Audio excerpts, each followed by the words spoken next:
Սրտիկներ է ուղարկում Փաշինյանը ձեզ, փոխարենը լարում է իրավիճակը եկեղեցու շուրջ։ Հումորը մի կողմ, նա պլանավորված արշավ է սկսել եկեղեցու դեմ եւ կոնկրետ հրահանգավորված։ Ինքը ինչի է եկեղեցիից սկսել, այստեղ կա նաեւ արտաքին պատվերի հարցը։ Չմոռանանք, որ Ադրբեջանը Ալիևի բերանով եւ իրենց հոգեոր առաջնորդ Փաշազադեի բերանով բազմիցս նշել է, որ ռևանշիստական ուժերի ղեկավարը ըստ իրենց հայ եկեղեցին է։ Կաթողիկոսափոխության հասնել Փաշինյանը չի կարող։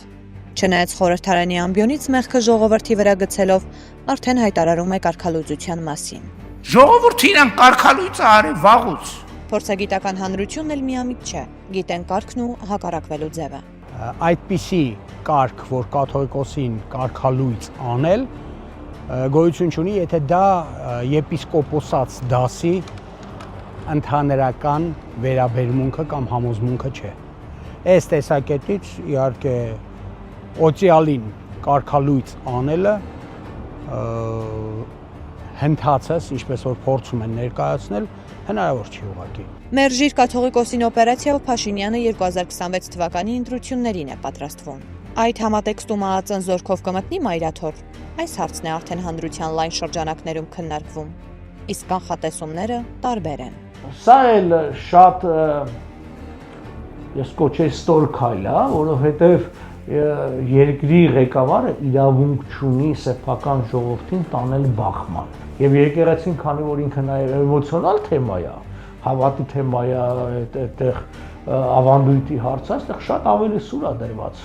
Սա պարզապես ինչ ասեմ, թշնամու երազանք է ինքը իրականացնում։ Բիրտ ուժ կիրառենը որն է, ես չեմ կարծում, որ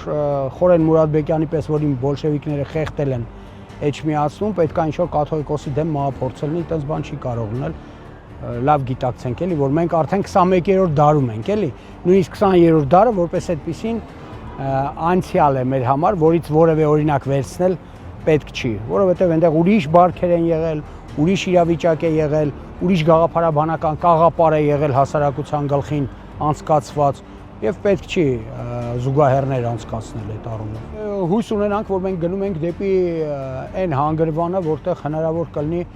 վերջնական ընդհանուր հայտարարի գալ եւ չշարունակել այն փեղեկման գործընթացը, որը ոչ մի լավ բան չի խոստանում ոչ միայն Հայաստանին, այլև ներկայիս գործող իշխանությանը, հետ էլ է պետք գիտակցել։ Հակաեկեղեցական արշավին պահպանողական կեցվածքով է հետևում Էջմիածինը։ Մայրաթորը եկեղեցու եւ հոգեվորականների շահերի պաշտպանության նկատառումներով 3 հաղորդում է ներկայացրել։ Ի թիվս այլ պահանջների, պահանջել է Հովանավանքի եկեղեցու տարածքից, որը նախատեսված է բացառաբար եկեղեցու սպասավորների համար, վտարել Ստեփան Ասատրյանին։ Ասել կուզեմ, որ հիմա կարող է 3 տարի հետո ես այլ մտքեր ու գաղափարներ ունենամ։